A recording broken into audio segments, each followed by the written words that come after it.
齋講將玉德呈現最好嘅歷史古仔係和氏璧嘅故事。喺楚國嘅時候，有一位和氏，佢喺山裏邊咧執到一塊玉，佢認為係一塊寶玉，於是乎佢就將佢進獻俾當時嘅力王。王咧攞到呢塊寶玉，就叫宮裏邊嘅玉匠去睇，玉匠講石也，所以力王就認為和氏呃咗佢，佢就下令越其左足。等到力王駕崩之後，武王即位。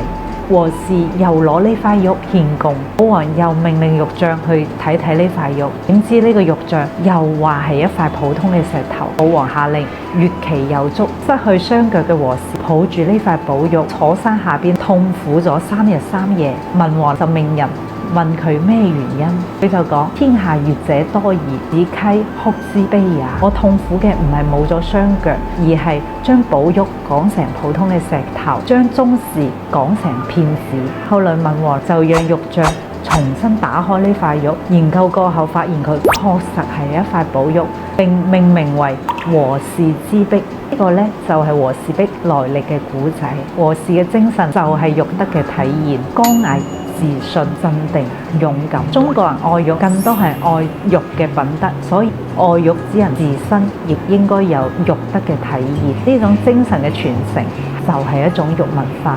品翡翠之美，讀華夏文化，關注錢錢，買翡翠唔踩坑。